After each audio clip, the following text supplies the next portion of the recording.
take it away.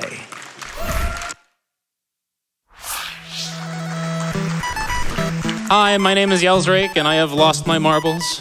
Hi, I'm chessjerk, and you gotta have heart. And I'm Bokanon, and I live.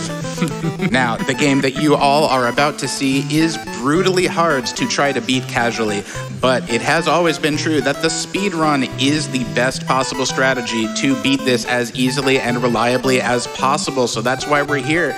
But the thing that's been holding the speedrun back all this time has been the tremendous amount of RNG in this game. But that's why we're here in 2023. We have just figured out how to manipulate the RNG in Gauntlet, meaning that this game has never been easier and there has never been a better time to get new people into this game. The gameplay you're about to see is extremely fast-paced and intense, so to make sure that you know what you're looking for, chessjerk here, he'll be playing the brown elf. He is doing a lot of heavy lifting, taking an active role against the enemies. Yelsraek's job is no easier. He is the green elf. He needs to be getting into the right place at the right time, playing a game of coordination, and performing most of the RNG manips you're about to see. All right. Just in case anyone's curious, I have brown hair, therefore I'm the brown elf. And I have green combs in my hair, therefore I am the green elf. There you go. Couldn't be easier. And hey, everybody, you know something else? It's this guy's birthday. Can I get a happy birthday, Yels? Happy birthday, Yels. Thanks, everybody. I really do appreciate it. It's my 42nd birthday today. 42 is a super important number. It's the answer to life, the universe, and everything. So if anybody wants to chuck in any $42 donations and give me your best or your favorite Hitchhiker's Guide to the Galaxy quotes, that would be super cool. Also, I mean, that'll help with donation incentives that we've got coming up. So that's right. As I understand, we have 2 of them. Hey, I wonder how we're doing on that bad exit showcase, by the way. The bad exit showcase was indeed met. Yes. Let's go. Let's go. Thank you so much, everybody. Thank you so much. Thank you, everyone. And we also still have a good battle going on for that vault code. Oh, yeah. Looking forward to seeing how that plays out for the end of the run. Really excited. Yep. With that, I think we are ready. Time will start in 3, 2, 1, go. So, we are starting off right off the bat with some action. We've already performed our first RNG manip of the day right there at the character select screen. This game is split into 100 rooms, some of which we actually skipped by breaking open secret passageways to a hidden exit like that one right there. But to get into room 100, the final room, each player needs to enter a secret vault code set by the arch-villain Morak the Outsmarter. Ordinarily, playing the game casually as intended, the players are meant to go and find the 8 hidden clue rooms, each containing 1 digit of that password. But because of our manip, we already know at least what chessjerk's password is. But that bidding war is out there. We're actually relying on all of you. We're hoping for some guesses as to what Yelsraek's password should be. That winning entry, Yelsraek will type at the end of the game, and we're just going to hope that that's what Morak set his vault code to. So, if you're feeling generous, that's what the incentive is all about. Now, the manipulation that we are really excited to show off is the treasure room exit manipulation. By pausing on this exit tile here and buffering an A press, we're going to manipulate the exit in this room to be in the top left of this maze-like treasure room. And there it is, top left, just like we said. This is what we're so excited about. This was discovered last year, that we can manipulate the RNG. That exit could have appeared in any of 8 different places, but by knowing where it is in advance, we can minimize the amount of time spent in each treasure room, which is pretty helpful for a speed run. But more than that, it helps survivability in general. The brutality of this game has to do with this being a game of managing our resources, especially health being one of the most important resources of all. In this game, health is constantly ticking down for both players every second they spend, even if there are no enemies around, because it's a port of an arcade game that likes to accept more and more quarters. But exiting a treasure room successfully within the allotted time gives you a full health refill. This is absolutely critical to survival, especially in later worlds. So, what are worlds? Our 100 rooms are split into 5 worlds. We have just entered World 2, which you might notice has a bit of a forest biome in contrast to the World 1, which is more of a castle theme. You can just see, gray has just turned to green. That's, what the graphics give us. In here, we're going to see a neat trick. Yels just made himself into a wall, stopping CJ. CJ just fired a super-powered arrow down through 2 doors. Those white things are doors that ordinarily you would need keys to get through. So in our resource management game, keys and bombs are critical resources to collect. But a couple of rooms ago, CJ picked up a super critical super shot upgrade, making his next 11 arrows have the ability to get through certain types of obstacles. By busting through doors that way, we save on resources. We can get through with picking up fewer keys, making our game faster and easier. I'd like to back up just a moment and explain to you the premise of this game. So what are our heroes doing? So the idea is that an evil wizard named Morak the Outsmarter has pillaged the land of Rendar of all of its treasure, and the citizens have asked you heroes to go and get that treasure back. Problem is, Morak is an extremely powerful guy. In fact, he only has one known weakness. That weakness is a magical artifact known as the Sacred Orb. Orb. Thank you. That's right. And here's Morak's beautiful face taunting us there. He's very overconfident because we just skipped a clue. I've mentioned that to play this game casually, you're meant to go and find the 8 clues for the 8 digits of his vault code where he's locked that artifact. That was what that little question mark tile was. We skipped that, so he says, ha ha ha, you will never get the orb now. But little does he know the tricks we have in store for him. With that, I think this would be a great time for a couple of donations if we have some. Yeah, absolutely. Lots of love coming on in. We've got $42 from Pixie Yelsraek saying, "Happy Hitchhiker's birthday, you happy fruit. You're already the answer to my life, the universe, and everything. Aww. Good luck on Gauntlet." You too, CJ. Have an amazing birthday. Have an amazing birthday. Just don't drink any pan-galactic gargle blasters. Love you. Birthday hype. Love you too, Pixie. Awesome. We have time for at least one more. Yeah, so some love for you. $25 from Zarnax42 saying, "So happy chessjerk finally gets some long-deserved GDQ stage time. And what better way to celebrate than with your brother? Good luck demolishing Gauntlet." Thank you. And to Yelsraek, Voon. Fantastic. Thank you so much. We can fit in one more quick one right here, I believe. Great. We've got $50 from Sentient Petunias saying, 42? You mean how many Vogons it takes to change a light bulb? Thank you so much for your donation. These are fantastic. We are coming up on a very interesting room. So I'm going to call your attention to the gameplay in this room, room 37. We're now going to see things get slightly more complex, taking advantage of the 2 players in this route. Yelsraek is now switching it up and taking point, and we're going to diverge our paths. Yelsraek is opening up a secret passage right here for CJ to take. CJ takes that passage, immediately grabs a treasure chest. Inside that chest was a speed potion. So if you didn't think this game was fast-paced enough, we have just boosted CJ's speed, so hold on to your horses.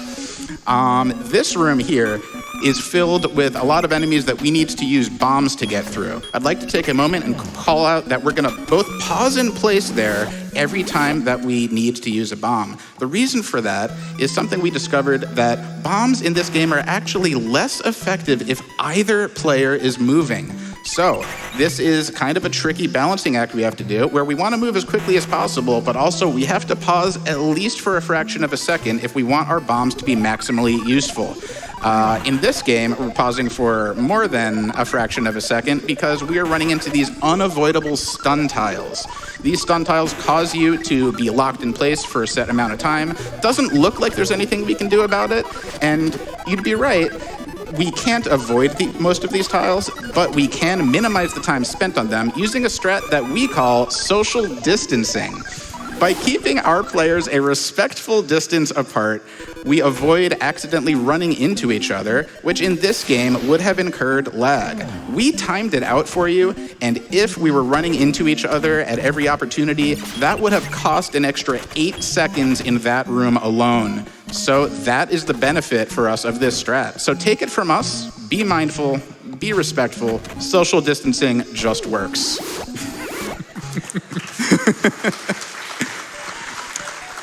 I'd like to give it back for another donation or two right here. Yes, and some more $42 train love coming in. We have a Hulavu saying, "Don't panic." Thank you. And a $42 donation from MJ saying, "Happy birthday. Good luck smashing Gauntlet with a slice of lemon wrapped around a large gold brick." Fantastic. We could get another one here. Yeah, we got $50 from Rad that says, "Hitchhiker's Guide quotes, was it? The one that comes to mind immediately and always makes me laugh is, in the beginning, the universe was created. This had made many people very angry and has widely been regarded as a bad move." That's one of my favorites as well. We are coming up on a World 3 treasure room. I do want to call out that the layout of these treasure rooms does change each time we advance in worlds. Again, our worlds are split from 1 through 5. They get a little fancier, sometimes a little larger, and as you can see here, we got some pretty bad RNG on this exit because we didn't manipulate it. We're going to be doing most of our manips later in the run, but this just gives you some idea as to the range. That exit could have been only around 1 or 2 seconds away.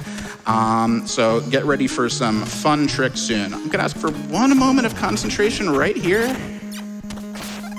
Perfect. So what CJ just did there was an item hidden behind a breakable wall. That wall requires an arrow to reveal what was behind it.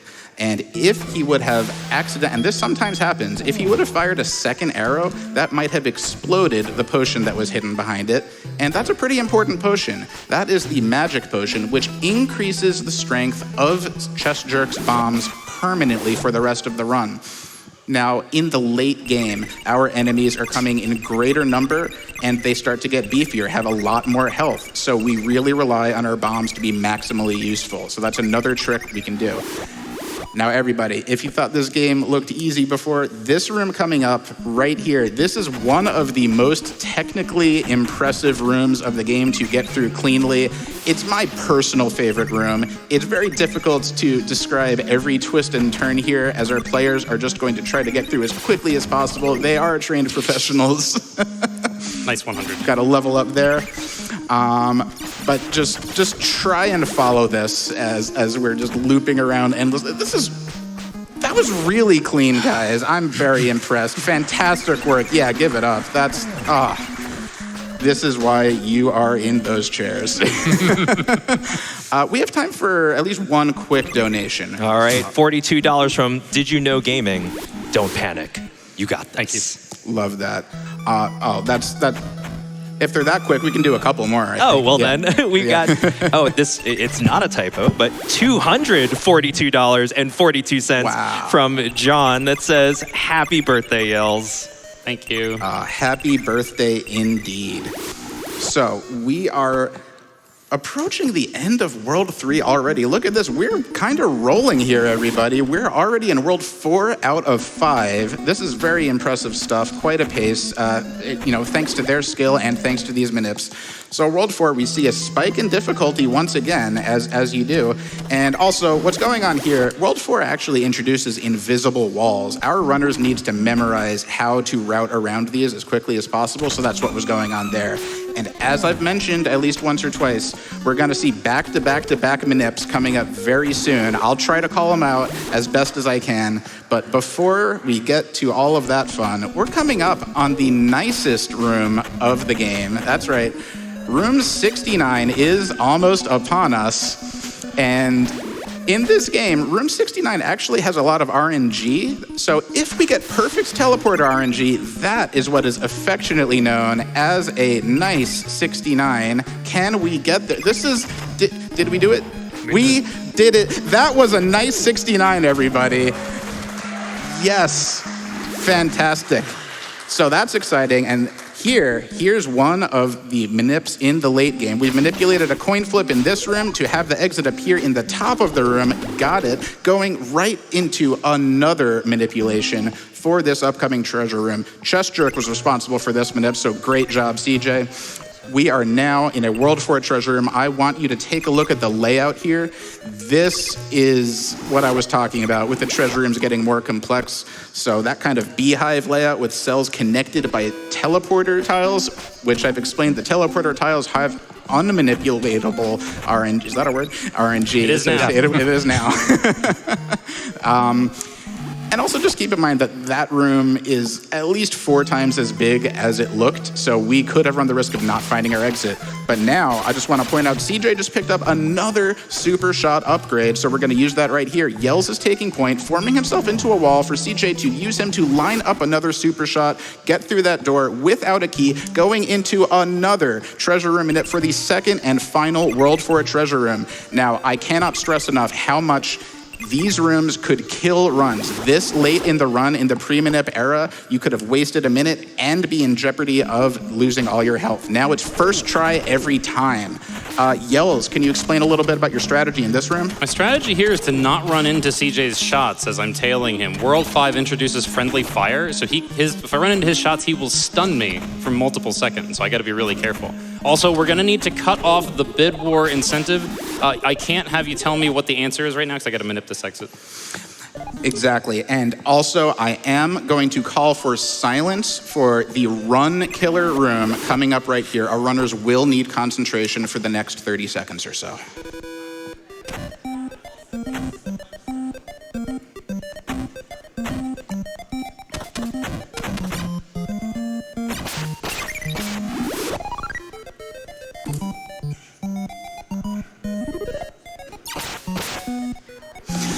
Nailed it. Fantastic. All right, we're rolling now. We're well into World 5. Now, for some context in that room, I didn't have time to explain beforehand, but Yels was able to dip out early, taking the first exit, because the game actually only cares where the second player exits from. Now, every single one of those exit tiles, except for the last one, the one that was the hardest to get through, navigating around all those obstacles, left. are going to be, they would have shunted the players back a number of rooms. They would have had to fight through multiple extra rooms, losing time and precious health and resources just to get another shot at room 84 where they were. So it was very, very critical that they got that on the first try, which they did. CJ is now going to pick up the Invulnerability Potion. Invulnerability Potion is just what it says on the tin. CJ is now invincible against all enemy attacks for a set amount of game time. Now, I emphasize it that way because this is actually the single most impactful part of our new manipulations. By manipulating treasure rooms to each take as little time as possible, we're going to now keep that invulnerability potion active for a longer number of rooms. Chessjerk will have the benefit of this ideally through most of the rest of the game, through perhaps around room 99 out of 100 or so, which is great. This is the number one reason that this game is now actually reasonably beatable, especially in single-player mode when you get that full benefit of invulnerability. Now, in co-op mode, yelsraek does not have that benefit because there's only one potion but 2 players. So we still have a little bit of stress here. We have the challenge of moving as quickly as possible to keep both players' health values at a reasonable rate. So we do this by manipulating this to be the real exit instead of the fake exit. This is going great. Now we're going to start using all of these bombs that we've been saving up because we're now in the final stretch. We have no more treasure rooms, so no more full refills. So we are in crunch time. Now remember, we have to get through as quickly as possible, but still remembering to both coordinate standing still before using bombs, or else some of these enemies might not die or get out of the way. But we're now doing great. We're rounding the corner. Are you guys ready with your passwords? That depends. Can you tell me what my password is, please? This is the vault code. Yes, your password is yes, chef. Yes, chef. Yes, All chef. caps, space between the words. Love it. Thank you so much for all your donations for that bid war. It was a close bid war, but yes, chef pulling away. Here's Marek the Outsmarter. He thinks he's won. Yeah, so Chessjerk has put in the community favorite password, Godboner, and then I have put in the Twitch's favorite password, yes, chef. Yes, chef. Yes, Let's see chef. if it works. Is it right? It's right. I can't believe it. Against all odds, that is exactly what Morex set the vault codes to. You all did great. So now we earn the right to fight against Morex's most fearsome guardian, the three-headed dragon. Going down. Beautiful. Okay, what we just saw there. Yeah. So each head remains dormant until fired upon, and the expected strategy here that we like to do is to fight the leftmost and rightmost heads together.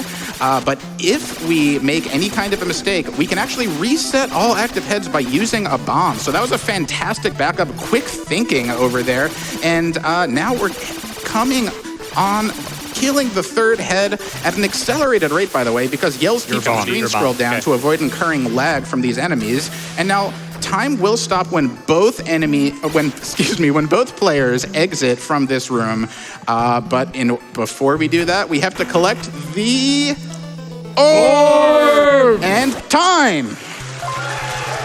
Rendar is saved. Great job, guys. 18-11. That's not bad. That's not bad. All right, thank you all so much for the applause. Again, and thank you for the donations as well, so that we can show you the bad exit showcase. Again, this is just like such a whole bunch of hard work that the whole community did. We'll get to that at the end here. Let's go ahead and get the bad exit showcase ready for you. I know we're gonna need, we're gonna need we're gonna need the timer reset. Go ahead and go ahead, get over to the special bad exit showcase dealio here. And this is all CJ. I'm gonna be talking you through it here. So again, we have for you our favorite bad exits, as well as a couple of honorable mentions. So we're gonna start the timer here if we're ready. We're gonna start the timer in 3, 2, 1, go. Okay, so the first one here is an honorable mention. Let's show you what happens if you don't type in the right password. So CJ's gonna type in the password F. F's in the chat. Game over. That didn't work. Sorry, that didn't work. I think we should try something else. I think we should try something else. Okay, so then now for the second honorable mention before we get to our favorite bad exits. CJ is going to type in the correct password, as we mentioned before, and he is going to kill the three-headed dragon again. He's just going to forget something on the way out. I'm going to take a shortcut. Yeah, he's going to take a little shortcut. We're speed running this. It should be fine. Yeah, he's going to try to save a few frames. No big deal. So, and we'll just see how it goes here. He's going to show off just how... I'm going to show you how I should have done the dragon fight. How should have done the dragon fight. So that's good. Also, he has like 900 health, which is not out of the realm of possibility in any percent runs. He also has infinite keys. He also has infinite keys. Because of the manipulations that we perform, it's highly likely that you can come into this last level with so much health that he can literally just sit here and tank damage from the third head of the dragon and still kill it. It's a massive time save on top of the massive time saves that we already had. So here, now he's just gonna take a little shortcut. I can't get to the orb, but that's probably not a big deal, right? Nah, that's right. We're done. We're done. It's fine. What? So yeah, so you can kill the final boss and just forget to grab the orb and game over. Thanks. All right, so now our top 3 bad exits. So we're gonna start here at the lovely lady room in room 94. You may have noticed that when we did the run, chessjerk shot that wall over there to reveal a hidden exit, but there are 2 visible exits here. chessjerk's gonna take the one on the left and we're gonna see where it takes us. So this takes us to room 95, which is a duplicate of room 69, almost exactly. Nice. Which is pretty nice. So he's going to have to do all the teleporter movements here. It actually did behave pretty well for him right there. For any percent, that can kind of go awry. And when he gets out of here, he's going to move over to room 96. Okay, we're getting closer. It's pretty good. We're getting up towards 100. But as chessjerk navigates through the room here, it's going to look a little bit sus because I don't really see an exit anywhere. So there are arrows at the bottom pointing to the center of the room. The exit must be hidden in here somewhere, right? I can only assume that the exits are right here, right? Right there. So the third worst exit is room 95 because it takes you to a room that has no exit. You can't finish the game. You're just left there to rot. But there was another exit in room 94. Let's try that back one. to the lovely lady room, over to the bottom right corner this time. Let's see where this one goes. All right, 97. 97's better. It's closer to 100. But he's in this room here. I believe it has 24 exits. Only one of them is good. and it is random each time which one it is. So he's just going to keep navigating around, and eventually we're going to find it. I'm gonna blow this estimate by trying to find the fake egg. Oh, you're fine. You're fine. We're doing okay on that 5-minute there. So, Hey, there it is. beautiful. Okay, cool. Good. Nice. Okay, now we're up to 98. So we're even closer to 100. That sounds good. But I don't see any exits anywhere. Don't worry, it's not like 96. I don't either. I don't either. Anywhere? I see treasure chests that are all locked. That has a generator and a generator. Oh, there it is. Okay, cool. Take Good that thing one. he Yeah. had all those keys. Yeah, definitely. Yeah, right. Okay, so we left 98. This should be 99, right? No, it's room 32.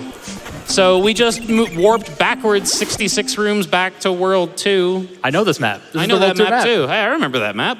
Crazy. And so that is the second worst exit. There's a worse? Oh. There's a worse exit than that. So now CJ is going to load. He's going to take us back to the beginning of World 5, room 79. Room 79, as you may remember, this was the friendly fire room here. We shot a wall down at the bottom there between those keys to unveil the exit that let us progress. But there are 2 visible exits along the top. CJ is going to come up and go to the right here, and he's going to take the rightmost exit, and it's going to take us to room 80. Room 80 has 7 exits scattered all about. One of those is, it takes you to a clue room, which if you're doing the game the way it was intended, to collect all the clues and whatnot, that's where you need to go. And then 5 of these other exits take you back to 79 to try again. But this one doesn't do either of those things. This one just takes you back to the title screen. It's just... That's time, by the way, on the showcase. That is the worst exit in the whole game. Marek is laughing No somewhere. game over, and he doesn't even show up to laugh. No game over, no laughing. He didn't have to show up. He didn't even inside joke. He just phoned it in. The devs were so mean. But again, it's such a very fun game. It is. So again, some really, really quick shout outs and thank yous here. First of all, shout outs to RGL TV. It's the best place for retro gaming, marathons, and one-night-only tournaments and more. Shout outs to my darling wife, Pixie Yelsraek, and our daughter, Lil Yells. Thank you so much for your never-ending love and support. Shout outs to Bloopoo, who's doing the French restream. Shout outs to Skunky48 for making me this awesome NES controller. Thank you to the Gauntlet community as a whole for their endless enthusiasm. I mentioned these exit manipulations were just discovered last year by the community. We worked together as a whole community to solve it. Except for me, I was on vacation. He was on vacation, but that's okay. Wow. But in particular, thank you so much to Jesus the Frog and Palm Factory and Unos for finding the 3 key pieces that when you mash them all together, made the manip a reality that it is. It's an honor to be able to showcase these manipulations on the stage on behalf of the whole community. Shout outs to Guggen Sully, who's the current world record holder in any percent with a 1336. Shout outs to the previous GDQ runners of Gauntlet, Fiesel, Oh, yeah. Mythical 9, Unos, and Dig Shake. I hope we avenged your bad marathon RNG. I really hope we did. And lastly, to the NES community at large, we're out here. Woo! We're out here keeping the retro dream alive. Yes. And shout outs quickly to my wife and kids. Love you guys. Thank you for all your support. And also the Zelda 1 randomizer community. Thank you for all your support as well. Thank you. I want to thank my mom and dad who are watching right now. I want to thank you, everyone who supported me. She Shardcore, everyone out there on Club Boko, at the Salsa Shack, all my homies locked up in clown prison, and to my wife, Daddy Laser Blaster 3000. I love you, Daddy. And we're out. Amazing work, yelsraek, chessjerk. Congratulations on an awesome Gauntlet run and bad exit showcase. Continuing on that support, we had $25 from Drewith saying, good luck, yelsraek and CJ. The Salsa Shack is rooting for you. Folks, it has been an absolute pleasure being your host this morning, but the time is done for me. For now, I shall be back later on. Once again, my name is JD Puppy. It was a thrill being here for you this morning. Summer Games Done Quick 2023 will be right back.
Welcome back to Summer Games Done Quick 2023, benefiting Doctors Without Borders.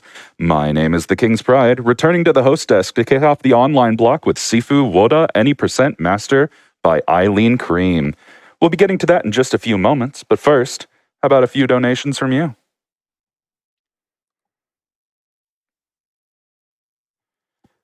We have here a $500 donation from PJK, who says 500 in honor of 500.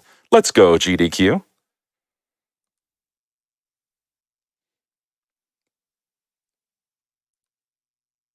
I have here a $50 donation from Gamma Ray, who says 500K reached.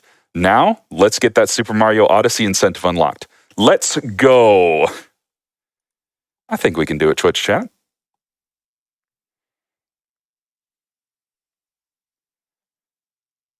We have a $50 donation from Kiss Me Karma, who says, I think my partner would be upset if I didn't donate for the drive outfit. What better way to go fast than as a getaway driver? And that is a great reminder. We have a costume choice bid war coming up. For the next Sifu run, we have a choice between the costumes of Ryan Gosling from Drive or Ip Man from The Grandmaster. Now, folks, that is extremely close.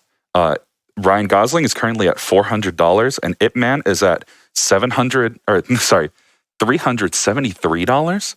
So that's like a little over $25. We can tie that up super easy. And chat, I don't know what happens if we tie that. Do you want to find out?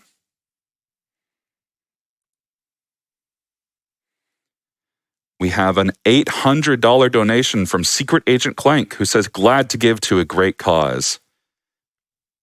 We are very happy for your generosity.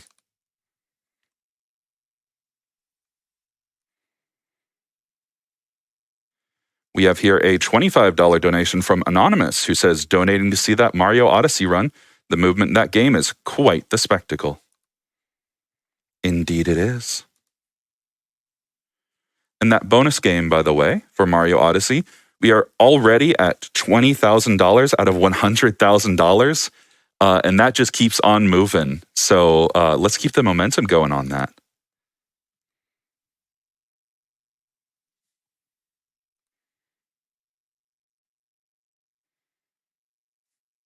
We have a $50 donation from Shotsky, who says, I hear there's a land made entirely of food in Mario Odyssey, chef. Indeed, so many chef jokes will be made. We have a $50 donation from Mark Sparks, chiming in on that donation incentive, says, I hope this drives up the donations. Thank you very much, Mark Sparks.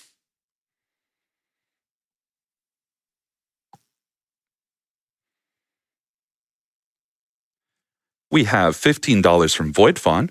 No comment, but we appreciate the generosity, and hey, any little bit matters, even if you don't have a funny little quip to attach to your donation.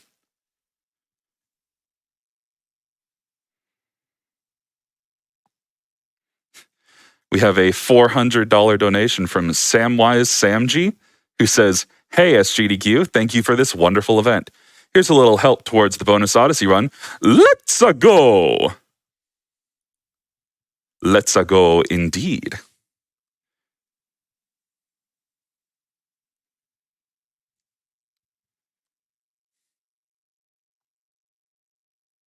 We have a $25 donation from Sybil. No comment, but we thank you for your generosity.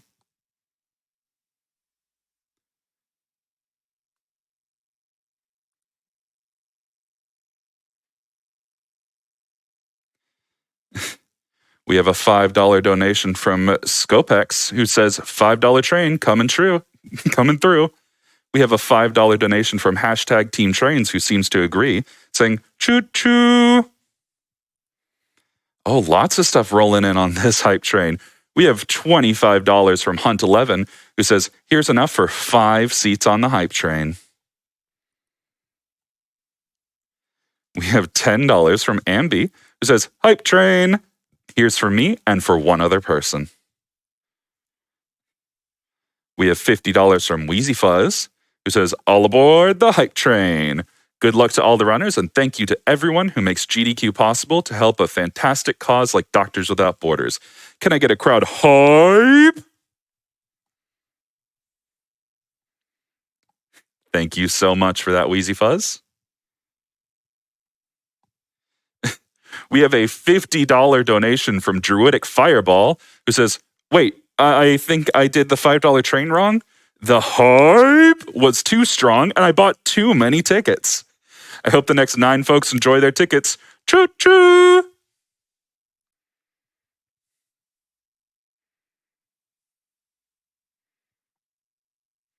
We have more people hopping on that hype train right now. We have $5 from Strawberry Girl, who also says, choo-choo! We have $51 from Anandona, who says, SGDQ always puts a smile on my face. Thank you, everyone, for all your hard work.